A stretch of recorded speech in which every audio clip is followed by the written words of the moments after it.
Welcome to quick revision point. My name is Raksha Shrivastava. Friends, आज हम UGC NET paper first में friend communication chapter से important question को discuss करेंगे, जो कि फ्रेंड यूजीसी नेट एग्जाम के लिए इंपॉर्टेंट रहेगा। चलिए स्टार्ट करते हैं। फर्स्ट क्वेश्चन है, कक्षागत संप्रेषण में कुछ उद्दीपकों की स्वीकार्यता और अस्वीकार्यता के बीच विभेदन विकास आधार है। ए है निष्पादन की चयनात्मक अपेक्षा, बी है साथी समूहों के साथ चयनात्मक संबद्धता, सी है चयनात्मक ध्यान और डी है चयनात्मक नैतिकता। तो राइट आंसर जो होगा इसमें वो हो जाएगा चयनात्मक ध्यान। जो है फ्रेंड वो कक्षागत संप्रेषण में उद्दीपकों की स्वीकार्यता और अस्वीकार्यता के बीच जो है विभेदन का आधार है। ओके, करेक्ट ऑप्शन सी हो जाएगा। आगे देखेंगे फ्रेंड, अगला क्वेश्चन क्या है। अभिकथन ए कहता है, शिक्षक द्वारा कक्षा में विद्यार्थियों को दिए गए आरंभिक संदेशों का बाद में अंतःक्रिया स्थापित करने के लिए महत्वपूर्ण होना आवश्यक नहीं है। ये क्या है फ्रेंड, ये गलत है। और तर्क आर कहता है कि संप्रेषण प्रक्रिया पर अपेक्षाकृत अधिक नियंत्रण का निहितार्थ विद्यार्थियों द्वारा अधिगम पर अपेक्षाकृत अधिक नियंत्रण है। ये क्या है, ये सही है। तो फ्रेंड इसमें ए गलत है और आर क्या है, सही है। तो राइट आंसर इसमें जो होगा वो डी हो जाएगा। आगे देखेंगे फ्रेंड, अगला क्वेश्चन क्या है। कक्षा में कुशल ढंग से संप्रेषण करना एक स्वाभाविक क्षमता है। और तर्क आर कहता है फ्रेंड कि कक्षा में प्रभावी शिक्षण के लिए संप्रेषण प्रक्रिया का ज्ञान आवश्यक है। तो कक्षा में कुशल ढंग से संप्रेषण करना एक स्वाभाविक क्षमता है, ये गलत है फ्रेंड। और तर्क आ रहा है कि कक्षा में प्रभावी शिक्षण के लिए संप्रेषण प्रक्रिया का ज्ञान आवश्यक है, ये राइट है। तो करेक्ट ऑप्शन जो होगा डी हो जाएगा। ए गलत है और आर सही है। ओके, आगे देखेंगे। अगला क्वेश्चन है, अभिकथन ए कहता है कक्षागत संप्रेषण एक जो है क्रियान्वयकारी प्रक्रिया है। और तर्क आर कहता है कि कोई भी शिक्षक इस मान्यता के अंतर्गत कार्य नहीं करता है कि विद्यार्थियों की अनुक्रियाएं सदृश्य होती हैं। तो इसमें जो है कि कक्षागत संप्रेषण एक क्रियान्वयकारी प्रक्रिया है, ये क्या है, ये करेक्ट है। और तर्क आर है कि कोई भी शिक्षक इस मान्यता के अंतर्गत कार्य नहीं करता है कि विद्यार्थी की अनुक्रियाएं जो होती हैं सदृश्य होती हैं, ये क्या है, ये गलत है। तो करेक्ट ऑप्शन हो जाएगा सी। ए सही है लेकिन आर गलत है। नेक्स्ट क्वेश्चन देखेंगे, मानव संप्रेषण प्रक्रिया के विवरण के लिए निम्नलिखित में से कौन सा कथन समुच्चय नहीं है। फर्स्ट है इसमें अशाब्दिक संप्रेषण विचारों को उद्दीपित कर सकते हैं। सेकंड है संप्रेषण एक अर्जित क्षमता है। और थर्ड है कि संप्रेषण एक सार्वभौम समाधान नहीं है। और फोर्थ है कि संप्रेषण खंडित नहीं हो सकता है। फिफ्थ है अधिक संप्रेषण का अर्थ विद्यार्थियों द्वारा अधिक प्रभावी अधिगम है। और सिक्स है कि कक्षागत संप्रेषण के माध्यम से सीखे हुए मूल्य का विद्यार्थियों के लिए महत्वपूर्ण नहीं है। तो राइट आंसर जो इसमें होगा वो हो जाएगा पहला, अशाब्दिक संप्रेषण विचारों को उद्दीपित कर सकते हैं। दूसरा भी करेक्ट है, संप्रेषण एक अर्जित क्षमता है। और थर्ड क्या है कि संप्रेषण एक सार्वभौम समाधान नहीं है, ये भी करेक्ट है। और फोर्थ है कि संप्रेषण खंडित नहीं हो सकता है, ये भी करेक्ट है। तो फ्रेंड फर्स्ट, सेकंड, थर्ड और फोर्थ क्या है, वो करेक्ट है। ओके, तो राइट आंसर सी हो जाएगा। नेक्स्ट क्वेश्चन देखेंगे, अधिकारी से अधीनस्थ सूचना के प्रवाह को कहेंगे। अधिकारी से अधीनस्थ सूचना के प्रभाव को कहेंगे। ए है अधोगामी संचार, बी है ऊपर की ओर संचार, सी है लंबवत संचार एंड डी है औपचारिक संचार। तो राइट आंसर जो इसमें होगा वो ए हो जाएगा, अधोगामी संचार। नेक्स्ट क्वेश्चन देखेंगे, इनमें से कौन सी संचार प्रक्रिया परिष्करण जैसी होगी। ए है संस्कृति, बी है भावना, सी है अनुभव, डी है सभी सही। तो इनमें से कौन सी संचार प्रक्रिया परिष्करण जैसी होगी। तो राइट आंसर इसमें डी हो जाएगा है कि संस्कृति, भावना, अनुभव सभी सही है इसमें। ओके, डी ऑप्शन करेक्ट हो जाएगा। नेक्स्ट क्वेश्चन देखेंगे, भावबोधक संप्रेषण किसके द्वारा प्रेरित होता है। ए है उदासीन उग्रता, बी है कूटलेख के व्यक्तित्व की विशेषताएं, सी है बाह्य संकेत एंड डी है कूटलेख कूटानुवादक अनुबंधन। तो राइट आंसर जो इसमें होगा वो बी हो जाएगा कि भावबोधक संप्रेषण जो होता है वो कूटलेख के व्यक्तित्व की विशेषताओं द्वारा प्रेरित होता है। राइट आंसर बी हो जाएगा। नेक्स्ट क्वेश्चन देखेंगे, सकारात्मक कक्षा का संप्रेषण का परिणाम निम्नांकित में से क्या होता है। ए है दबाव और पीड़न, बी है समर्पण, सी है आमना सामना एंड डी है अनुनय। तो राइट आंसर जो इसमें होगा वो डी हो जाएगा कि सकारात्मक कक्षा संप्रेषण का परिणाम जो होता है वो अनुनय द्वारा होता है। ओके, करेक्ट ऑप्शन इसमें डी हो जाएगा। नेक्स्ट क्वेश्चन देखेंगे, कक्षा संप्रेषण किसका आधार है। ए है सामाजिक पहचान का, बी है बाह्य निरर्थकताओं का एंड सी है पूर्वाग्रही उदासीनता का एंड डी है सामूहिक उग्रता का। तो राइट आंसर जो इसमें होगा वो ए हो जाएगा, सामाजिक पहचान का। नेक्स्ट क्वेश्चन है, प्रभावी संप्रेषण में पहले से यह माना जाता है। ए है तटस्थता, बी है प्रभुत्व, सी है उदासीनता विचार, डी है बोध। तो राइट आंसर जो इसमें होगा वो डी हो जाएगा कि प्रभावी संप्रेषण में पहले से यह माना जाता है कि बोध को माना जाता है। ओके, राइट आंसर डी हो जाएगा। नेक्स्ट क्वेश्चन देखेंगे, जब मौखिक तथा अमौखिक संदेश परस्पर विरोधी हैं तो यह कहा जाता है कि अधिकांश लोग विश्वास करते हैं। ए है अनियत संदेशों में, बी है मौखिक संदेशों में, सी है अमौखिक संदेशों में एंड डी है उग्र संदेशों में। तो राइट आंसर जो होगा इसमें वो हो जाएगा सी, अमौखिक संदेशों में।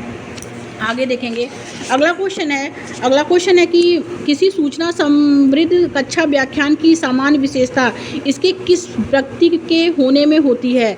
ए है गति रहित, बी है शांतरित एंड सी है तथ्यात्मक एंड डी है खंडनात्मक। तो राइट आंसर जो इसमें होगा वो हो जाएगा सी, तथ्यात्मक। नेक्स्ट क्वेश्चन देखेंगे, कल्पना कीजिए कि आप एक ऐसी शिक्षा संस्था में हैं जहां लोग समान परिस्थिति के हैं।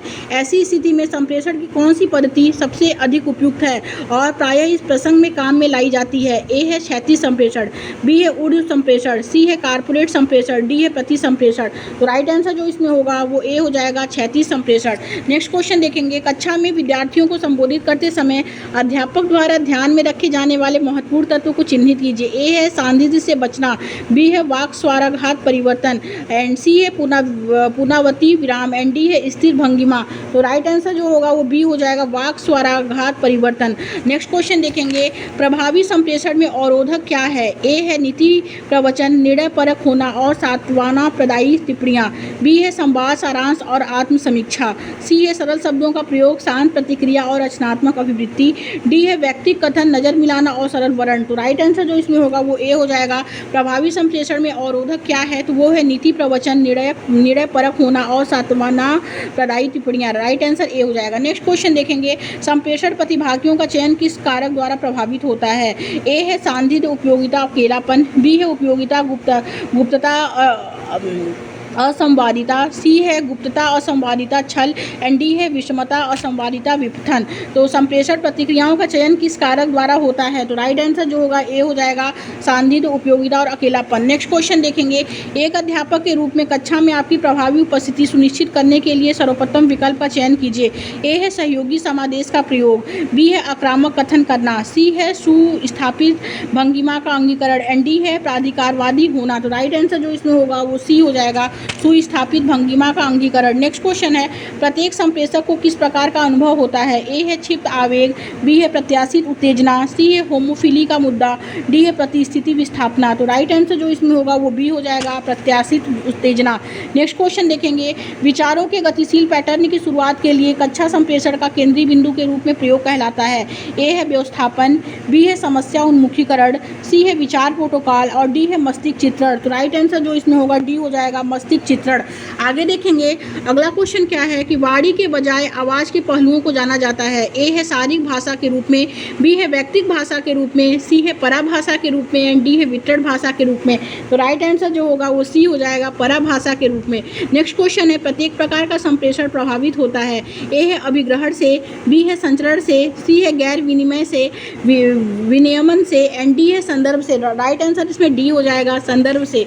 नेक्स्ट क्वेश्चन देखेंगे, कक्षा संप्रेषण के संदर्भ में मनोवृत्तियों, कार्यों एवं प्रकटन को किस रूप में समझा जाता है। ए है शाब्दिक, बी है अशाब्दिक, सी है अवैयक्तिक एंड डी है असंगत। तो राइट आंसर जो इसमें होगा, कक्षा संप्रेषण के संदर्भ में मनोवृत्तियों, कार्यों एवं प्रकटन को जो असंगत के रूप में समझा जाता है। करेक्ट ऑप्शन डी हो जाएगा। नेक्स्ट क्वेश्चन देखेंगे, शिक्षक विद्यार्थी संप्रेषण प्रायः होता है। ए है अप्रामाणिक, बी है विवेचनात्मक, सी है उपयोगितावादी एंड डी है प्रतिरोधात्मक। तो राइट आंसर जो होगा सी हो जाएगा, उपयोगितावादी। नेक्स्ट क्वेश्चन देखेंगे, कक्षा में एक संप्रेषक का विश्वास स्तर जो होता है निर्धारित होता है। ए है अतिशयोक्ति के प्रयोग से, बी है आवाज़ स्तर के परिवर्तन से, सी है अमूर्त अवधारणाओं के प्रयोग से एंड डी है नज़र मिलाने से। तो राइट आंसर हो जाएगा डी, नज़र मिलाने से। नेक्स्ट क्वेश्चन देखेंगे, निम्नलिखित में से किससे संप्रेषण की प्रभावशीलता का पता लगाया जा सकता है। फर्स्ट है अभिवृत्ति सर्वेक्षण, बी है सेकंड है कार्य निष्पादन रिकॉर्ड, सी है विद्यार्थियों की उपस्थिति एंड डी है संप्रेषण माध्यम का चयन। तो राइट आंसर जो होगा वो बी हो जाएगा कि पहले होगा इसमें संप्रेषण की प्रभावशीलता का पता कराया जा सकता है? अभिवृत्ति सर्वेक्षण से और कार्य निष्पादन रिकॉर्ड से और विद्यार्थियों की उपस्थिति थी। तो पहला, दूसरा, तीसरा करेक्ट है, तो करेक्ट ऑप्शन बी हो जाएगा। नेक्स्ट क्वेश्चन देखेंगे। अभिकथन ए कहता है औपचारिक संप्रेषण त्वरित और लचीला होना चाहिए, और तर्क आर कहता है सूचना का औपचारिक संप्रेषण एक योजनाबद्ध और व्यवस्थित प्रवाह है। तो राइट आंसर जो इसमें होगा वो डी हो जाएगा। ए गलत है और बी क्या, आर क्या है, सही है। राइट आंसर डी हो जाएगा। नेक्स्ट क्वेश्चन देखेंगे। निम्नलिखित में से कौन संप्रेषण की विशेषता है? फर्स्ट है संप्रेषण में विचारों, तथ्यों और मतों का आदान प्रदान शामिल है। सेकंड है संप्रेषण में सूचना और समझ दोनों शामिल है। थर्ड है संप्रेषण एक सतत प्रक्रिया है, और फोर्थ है संप्रेषण एक वित्तीय प्रक्रिया है। तो करेक्ट ऑप्शन जो होगा इसमें वो डी हो जाएगा। पहला, दूसरा, तीसरा, चौथा जो है चारों सही है। ओके, डी ऑप्शन इसमें राइट हो जाएगा। नेक्स्ट क्वेश्चन देखेंगे। संप्रेषण में भाषा होती है। ए है वाचिक कूट, बी है अंतर्वैयक्तिक, सी है प्रतीकात्मक कूट एंड डी है गैर वाचिक कूट। तो राइट आंसर जो होगा इसमें वो ए हो जाएगा, वाचिक कूट भाषा होती है। नेक्स्ट क्वेश्चन देखेंगे। गेप वाइन दाखलता शब्द निम्नलिखित में से किस रूप में जाना जाता है? ए है नीचे की ओर संचार, बी है अनौपचारिक संचार, सी है ऊपर की ओर संचार एंड डी है क्षैतिज संचार। तो राइट आंसर जो होगा उसमें बी हो जाएगा, अनौपचारिक संचार। नेक्स्ट क्वेश्चन है। निम्नलिखित में से कौन प्रभावी संप्रेषण का सिद्धांत नहीं है? ए है प्रत्याकारी और विश्वाउत्पादक वार्ता, बी है श्रोताओं की भागीदारी, सी है सूचना का एक तरफा अंतरण एंड डी है गेप वाइन का रणनीतिक उपयोग। तो राइट आंसर जो इसमें होगा सी हो जाएगा, सूचना का एक तरफा अंतरण। नेक्स्ट क्वेश्चन है। संचार का वह साधन जो बहुत सारे आदाताओं को एक स्रोत से एक साथ सूचना प्रसारित करता है कहलाता है? ए है समूह संप्रेषण, बी है जनसंचार, सी है अंतर्वैयक्तिक संचार, डी है अंतर्वैयक्तिक संचार। तो राइट आंसर जो होगा बी हो जाएगा, जनसंचार। नेक्स्ट क्वेश्चन देखेंगे। शिक्षक कक्षा में एक संदेश शब्दों या चित्रों में भेजता है, विद्यार्थी वास्तव में? ए है एनकोडर्स है, बी है डिकोडर्स है, सी है एजिटेटर्स है एंड डी है प्रोपेगेटर्स है। तो right answer is second, decoders जो है कक्षा में एक संदेश शब्दों या चित्रों में जो भेजता है, तो विद्यार्थी वास्तव में डिकोडर्स है। ओके, एनकोडर्स नहीं है, डिकोडर्स है। नेक्स्ट क्वेश्चन देखेंगे। मौखिक संचार में व्यवधान आने को कहते हैं? ए है लघु परिपथ, सेकंड है अंतर्विरोध, सी है असमतलता एंड डी है एंट्रोपी। तो right answer is D, entropy. Next question देखेंगे। निम्नलिखित में से किस क्षेत्र में संचार के टेलीफोन मॉडल का सर्वप्रथम विकास हुआ? ए है प्रौद्योगिकी सिद्धांत, बी है परिप्रेक्षण सिद्धांत, सी है न्यूनता प्रभाव सिद्धांत, डी है सूचना सिद्धांत। तो राइट आंसर इज डी, सूचना सिद्धांत। नेक्स्ट क्वेश्चन देखेंगे। एक वित्तीय संचार में एनकोडर डिकोडर हो जाता है जब वहाँ हो। ए है शोर, बी है श्रोता, सी है आलोचनात्मकता एंड डी है फीडबैक। तो right answer is D, feedback. Next question देखेंगे। संचार माध्यम का अपनी कार्य सिद्धि के लिए उपयोग करने वाला प्रयोक्ता को क्या कहते हैं?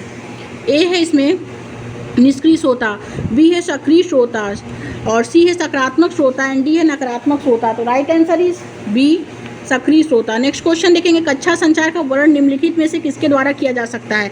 ए है गवेषणा, बी है संस्थानीकरण, सी है असंकेतन आख्यान एंड डी है व्याख्यान। तो राइट आंसर इज डी, व्याख्यान।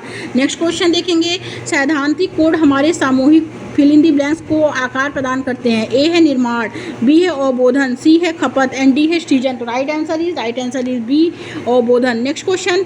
संप्रेषण में मृतकों में शक्ति होती है परंतु वे उन्हें ए है संस्कृतिहीन होते हैं, बी है महत्वहीन होते हैं, सी है यथातथ्य नहीं होते हैं, डी है वरीयता नहीं दी जाती है। तो राइट आंसर इज सी, यथातथ्य नहीं होते हैं। संप्रेषण में मृतकों में शक्ति जो होती है परंतु वे उन्हें यथातथ्य नहीं होते हैं। करेक्ट ऑप्शन सी हो जाएगा। नेक्स्ट क्वेश्चन देखेंगे। संस्थागत संचार को इनमें से किसके समतुल्य भी माना जा सकता है? ए है अंतर्वैयक्तिक संचार, बी है अंतर्वैयक्तिक संचार, बी है अंतर्वैयक्तिक संचार, सी है समूह संचार एंड डी है जन संचार। तो राइट आंसर इज सी, समूह संचार। नेक्स्ट क्वेश्चन देखेंगे। संप्रेषण प्रक्रिया में निम्नलिखित में से कौन सा क्रमानुसार है? ए है संप्रेषक माध्यम रिसीवर प्रभाव संदेश, बी है माध्यम संप्रेषक संदेश रिसीवर प्रभाव, सी है संप्रेषक संदेश माध्यम रिसीवर प्रभाव, डी है संदेश संप्रेषक माध्यम रिसीवर प्रभाव। तो राइट आंसर इज सी, संप्रेषक संदेश माध्यम रिसीवर और प्रभाव जो है वो संप्रेषण प्रक्रिया में जो है कालानुक्रम में राइट है। ओके, तो करेक्ट ऑप्शन इसमें सी हो जाएगा। Next question. नेक्स्ट क्वेश्चन देखेंगे, नए माध्यम जैसे कि कंप्यूटर, टेलीशॉपिंग, इंटरनेट और मोबाइल टेलीफोनी के माध्यम से संप्रेषण को कहते हैं। ए है मनोरंजन, बी है अन्योन क्रिया संप्रेषण, सी है विकासात्मक संप्रेषण, डी है कम्युनिटेरियन। तो नए माध्यम जैसे कि कंप्यूटर, टेलीशॉपिंग, इंटरनेट और मोबाइल टेलीफोनी के माध्यम से संप्रेषण को अन्योन क्रिया संप्रेषण कहते हैं। नेक्स्ट क्वेश्चन देखेंगे, किसी शिक्षा का कक्षा में संप्रेषण किस सिद्धांत पर आश्रित होता है।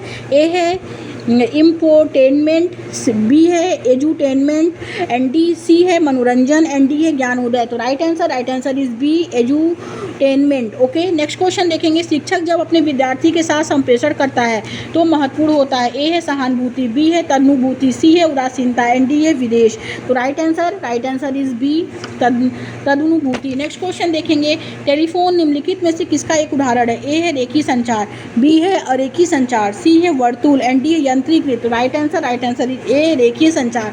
आगे देखेंगे अगला क्वेश्चन क्या है। अगला क्वेश्चन है कि ग्रेप वाइन जो संचार के साधन होते हैं। ए है औपचारिक, बी है अनौपचारिक, सी है आलोचनात्मक, एंड डी है निगमित। तो ग्रेप वाइन संचार के साधन कैसे होते हैं, वो होते हैं, करेक्ट ऑप्शन बी हो जाएगा, अनौपचारिक होते हैं। नेक्स्ट क्वेश्चन, अंतर्राष्ट्रीय स्तर पर संचार से जुड़े मुद्दों की चर्चा किसके द्वारा की जाती है। ए है ILO, बी है ITU, सी है UNDP, एंड डी है यूनेस्को। तो right answer is D, UNESCO के द्वारा की जाती है। नेक्स्ट क्वेश्चन देखेंगे, टीवी श्रोताओं द्वारा प्रयुक्त रेफरेंशियल फ्रेमिंग संचार माध्यमों को किससे जोड़ा जाता है। ए है यथार्थता, बी है अयथार्थता, सी है नकारात्मकता, एंड डी है निष्क्रियता। तो राइट आंसर जो होगा इसमें वो होगा टीवी श्रोताओं द्वारा प्रयुक्त रेफरेंशियल फ्रेमिंग संचार माध्यमों को यथार्थता के से जोड़ा जाता है। करेक्ट ऑप्शन ए हो जाएगा। नेक्स्ट क्वेश्चन देखेंगे, किसी कक्षा में संप्रेषित ज्ञान को निम्नलिखित में से क्या माना जाता है। ए है अव्याप्ति परक निधि, सी है सीमित निर्णय, बी है सीमित निर्णय, सी है स्वायत्त सद्गुण, एंड डी है सांस्कृतिक निवेश। तो राइट आंसर इज डी, सांस्कृतिक निवेश जो है वो माना जाता है। करेक्ट ऑप्शन डी हो जाएगा। Thank you friends.